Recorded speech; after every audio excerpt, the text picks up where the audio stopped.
Hi, Moni. Hi guys, welcome back to Girls Gone Woke. If you missed last week's episode, Claire interviewed me about my history with relationships and some advice that I gave that I learned along the way. Yeah. And this week, Sunday, it's Claire's turn, interviewing Claire and asking her about her relationship history and her advice that she would give and wish she would have known in the past. Oh, yes. Diving right back in. Yeah. Oh, yeah. We dated all the fuckboys. Actually, not all. I shouldn't say that because after listening to last week's, I'm like, because there was a couple of good guys mixed in there. So I'm like, oh, I hope nobody listened to that and thought, oh shit, Monica thinks I was a fuckboy. You know? Tony listened to it and Tony was like, Claire, I wish you would have clarified that I'm not a fuckboy. I was right? like, didn't? I thought I did, but I guess maybe I didn't. So clarify, my boyfriend I'm dating now, Tony, is not a fuckboy. Neither is mine. But anywho, Claire Bear, have you learned through your fuckboy experience, poor relationships, anything that you wish you would have known? Oh my goodness, where do I even begin on this subject? I think the first thing, and I want to double down on this topic, this was Moni's first big point, and if you didn't listen to last week's episode, first of all, go do it. Second of all, it's just so important that you learn to love yourself first before you try and get into any relationship at all. You should really establish a really healthy relationship with yourself and be in a really good place, because I found in my history of dating the fuckboys that a lot of it stemmed from me just not being happy in my own life. A lot of the times I would go for the fuckboys because I was searching for something that I just felt like I couldn't find within myself, and whether that be just I was very self-conscious, so I would think that I couldn't really get somebody better, even though that sounds terrible. I also was such a fixer, so I would only look at the potential, and I would kind of like that because I would like to come in and kind of be the nurturer, be the one to help. And then another good point that I learned, my mom actually would always tell me this. She said, just observe how the person you're with responds and treats the people around them, whether it's their mom or a waiter or a waitress, because a lot of the times, with their mom, that's eventually how they'll talk to you. That's such a good point. That's such an interesting way to put it, because a few of my ex-boyfriends, the way they talked to their mom was so disrespectful, and then in turn, after we had been together for a couple years and they started getting more comfortable with me, they started kind of talking to me in that way. And when you're in it, sometimes you don't see it, but you can kind of observe how they treat other people more so than you can kind of sense it yourself. So I thought that was such a good tip from her. That's, I don't know, just something that I look at now with anybody who I even surround myself with. It doesn't even have to be a boyfriend, but I don't know, I just thought that was a really good point. That is a really good point. Such a good point. The next one is, well, Monica, you talked about this one too, but I just wanted to bounce off of it a little bit. It should be that a good relationship should just feel easy. There should be an ease to it. But my advice is that if you're not really feeling like it's easy, kind of look at it a little bit more in depth. So try and see if there are any negative patterns that you notice, or if there are reoccurring problems, red flags. And if there are, my main advice would be to be careful about who you're taking advice from. I do feel like this does not include any abusive relationship, mentally, emotionally, physically. But if you're just experiencing some bumps in the road, sometimes you do have to go through it in order to either gain closure or figure out what's wrong with the relationship. It is important too that you are taking your own gut advice and you're not always just gossiping about your relationship to a bunch of people because I feel like that leaves people feeling very confused when they're getting all of this like different advice. And it's different too if it's like somebody very trustworthy, like Mani, you, like I trust you with my soul and my little like relationship bubble. But it's different if you just go to like a bunch of people and you're just like talking about it. Look within yourself, because at the end of the day, you are the sole person who's going to have to live with that decision on whether or not you break up or stay together. That makes sense. Yes. Yeah. Because really, you can have a lot of acquaintances, but I feel like you're probably only going to have like a handful of true friends that you want their advice from and you trust completely. And yeah, so only go to those like top people in your life for advice. Okay, this is like a very highly popular subject, but I just thought I'd throw it in there for people who might not have heard of this before. But the love languages, Yes. which we love to talk about, Mani and I. And you don't even have to read the book. You can just take a little online quiz to figure out what your love languages are. But Mani, what are they again? It's Quality time, physical touch, gifts, yep, gift giving. words of affirmation. I don't remember what the last one is, but basically, so this was something like super useful for me to figure out because everybody has their own way that they like to be loved. They feel loved when somebody treats them a certain way or does certain things, and it's super helpful in relationships because then like I always thought, because I did my quiz and my love language, my number one way that I feel loved is with quality time. So if a guy literally just spends quality time with me, isn't distracted, isn't on his phone, is just giving me his like full attention, then I feel loved. I don't need gifts. Like gifts was the last one on mine. Yeah, it's just like simple quality time. Like since that's my love language, I thought that was everybody's. Just because, fuck, that's just self-centered way of thinking. But yeah, I was like, oh, everybody loves that. And it was super helpful because like Brian, his is physical touch. And so that's how he feels loved is like if we're driving and I like rub his shoulders or like put my hand on the back of his head or whatever, just like touch his leg, anything like simple things like that. Cuddling, he's a huge cuddler. Yeah. That is how he feels loved by me. So it's helpful for me to know because I'm like, oh, okay. Like this is how he feels loved. Like I better like snuggle him tonight, you know? Right. Whereas if I didn't know that, I would just be like, oh, I'm hanging out with him one-on-one, not on my phone, like quality time. He should know that I love him, you know? So it's helpful in your partner because you can see like the list of things. And for Brian and I, like gifts is like number 5, the last one. Not like we don't buy each other things, but if I would know that gifts was like his number one thing, I would like buy him a coffee every week, just get him little stuff to know that he knows that I care. Yeah. But yeah, it's a very helpful tool. Claire, what are yours? My number 1 was physical touch 2, and then my second was quality time. Yeah, mine was flipped. Quality time and physical touch. And then I think my third was gift giving because I just can't help myself. If Tony surprises me with a little gift, Tony, totally kidding, not really. But for me, it was funny because Bea and Ellie thought mine would be words of affirmation. It's more of the action that I need. Like, yeah. That was the other one. When somebody like helps you do stuff.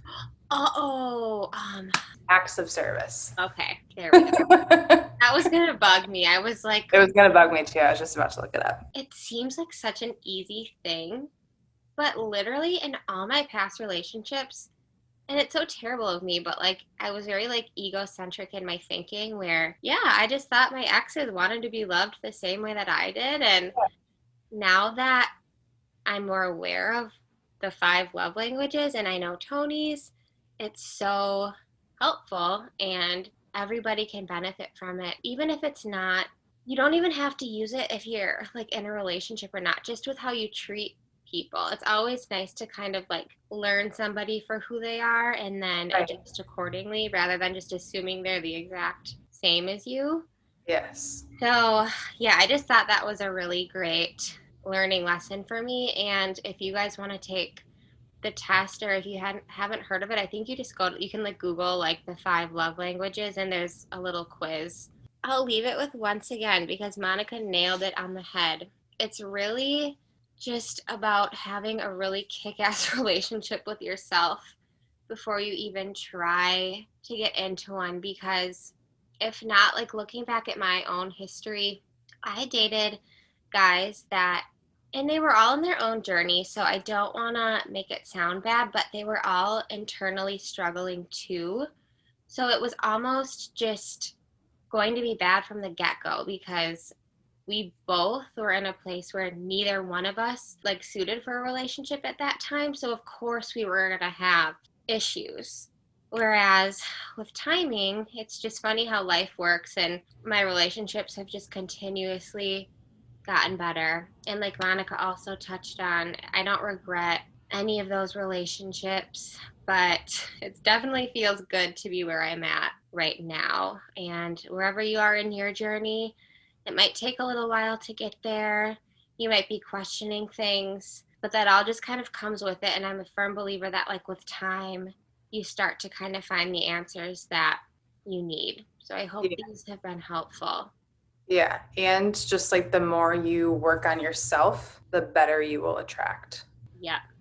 Yeah. Like that was so true for me. Like a year and a half ago when I was like, wow, I'm super not self-aware. Like I like made that my mission to become self-aware. And as soon as I like started working on all that stuff, took on travel nursing, like was just, I've always been independent, but I was like the most independent I've ever been in my life because I was just traveling around doing 3-month nursing contracts, always a new person by myself, but having an amazing time. I literally ran into Brian on the street and he was at like the same mindset and level as me. So it's just like, oh, okay. I feel like you need to tell your story of how you and Brian met. Oh, how Brian and I met? Yeah. Yeah. So It's just too good. it could be like a rom-com or just a romantic novel. Mm-hmm. We are both ER nurses and we worked together in Wisconsin at this hospital, but I was like kind of seeing somebody at the time. He had a girlfriend and we were on different shifts, so like acquaintances, but never hung out. And then I remember he left to go do travel nursing in California. And I was like talking to him briefly and I was like, yeah, I'm going to go do travel nursing too in like probably a year.